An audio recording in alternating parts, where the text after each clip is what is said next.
Coucou. Franchement, chaque matin, j'avais la boule au ventre, rien qu'en pensant que j'allais devoir le voir, travailler avec lui. Tu sais, le genre de collègue qui te donne envie de partir en arrêt rien qu'à son regard. Et le pire, c'est que c'était mon collaborateur. Aujourd'hui, je te raconte comment ça s'est terminé et ce que j'ai appris en le licenciant. Il y a quelques années, j'ai pris un poste de direction avec plusieurs cadres sous ma responsabilité et très vite, ça a coincé avec l'un d'entre eux.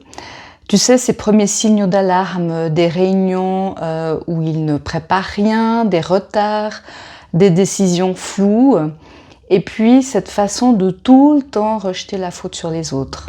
Il avait toujours de bonnes excuses et il était jamais satisfait de rien, quoi. Sans parler de son comportement qui était dérangeant, il faisait régulièrement des commentaires en dessous de la ceinture. Pourtant, je suis pas quelqu'un de prude, hein, et je suis la première à rire aux blagues un peu salaces, mais il me mettait mal à l'aise. Le pire dans tout ça, c'est qu'il était apprécié par son équipe et que j'ai l'impression qu'il ne se rendait pas compte qu'il n'avait pas la posture du manager et qu'il ne faisait pas ce qu'il était censé faire. Bref, tout ça pour dire que les résultats de son groupe étaient décevants, évidemment. Hein. Il cumulait les erreurs, les objectifs n'étaient pas atteints, et puis évidemment les clients n'étaient pas satisfaits non plus, quoi. Et quand je lui faisais un retour et lui expliquais ce que j'attendais de lui, ce que je constatais et ce que j'attendais concrètement de lui, il me répondait « Mais j'ai toujours fait comme ça. Ah, donc tu te complais dans ta médiocrité. » Il n'avait aucun sens des standards d'excellence, aucune remise en question. Et il continuait avec ses comportements et ses commentaires scabreux. Ça s'accumulait, j'avais des retours hyper négatifs de l'externe. On les aime bien, ce genre de personnages, hein ? Comme on dit, ça donne du piment dans la vie, comme si on s'ennuyait. Et là, je me suis retrouvée face à un dilemme. Est-ce que je le recadre encore une fois ou est-ce que je prends enfin la décision qui n'a jamais été prise par mon prédécesseur et que j'évite aussi depuis que je suis arrivée? Entre nous, travailler avec lui, ça me rongeait vraiment.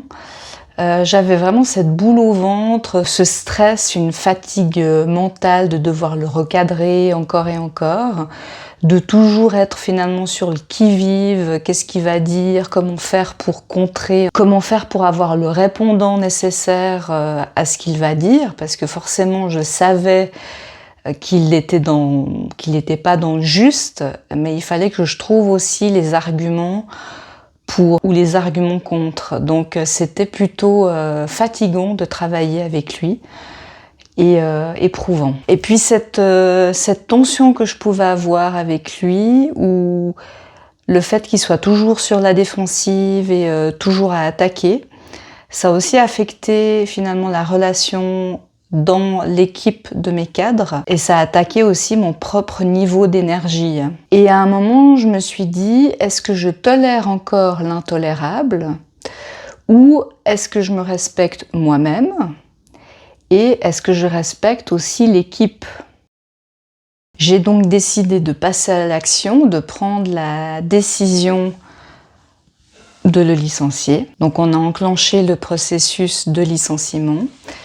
J'ai pris le temps de documenter les faits, de suivre les étapes RH correctement et de respecter aussi la personne tout en posant un cadre ferme. Parce que je ne pouvais pas me permettre, étant quelqu'un d'assez procédurier, il aurait pu me traîner devant les tribunaux, j'imagine. Le jour où je lui ai annoncé, j'étais stressée, j'étais accompagnée des RH.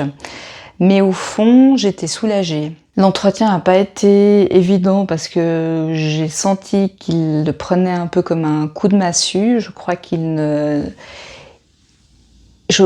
se disait non mais c'est pas possible, on va jamais licencier. De toute façon dans cette entreprise, on licencie pas, c'est pas possible. Donc j'imagine que c'est pour ça aussi qu'il prenait ses aises et qui se disait, écoute, c'est pas grave, elle a beau me dire ce qu'elle veut, de toute façon, il n'y a aucune décision qui va être prise et moi je vais pouvoir continuer mon petit bonhomme de chemin tranquillou bilou. Donc au fond, moi j'étais soulagée, mais parce que aussi je savais que je prenais la bonne décision, pour lui, pour moi, pour l'équipe, pour l'entreprise. Donc c'était difficile, mais c'était nécessaire. Et aujourd'hui, j'ai engagé quelqu'un qui me correspond, qui correspond aux valeurs de l'entreprise, qui correspond à mes valeurs, qui pousse son équipe, qui a un mindset très positif et qui nous aide finalement à aller de l'avant et qui va de l'avant. Donc c'est extrêmement agréable de travailler avec ce genre de personnes, qu'on soit pas tout le temps en train de traîner comme un boulet. Je suis très satisfaite de ma décision. Si toi aussi tu vis une situation similaire, il faut que tu sois conscient que trop attendre, c'est déjà une décision. Tu payes le prix fort en énergie, en crédibilité et en performance de ton équipe. Comme leader, parfois licencier un collaborateur non performant, c'est aussi protéger le collectif, protéger le groupe et se protéger soi-même pour pouvoir mieux servir ceux qui veulent avancer. Parce que finalement, quand tu as un élément comme ça perturbateur, ça freine toute l'équipe. Et toi, tu as déjà vécu une situation où tu as trop attendu avant de prendre une décision difficile? Partage-moi ça en commentaire, je te répondrai.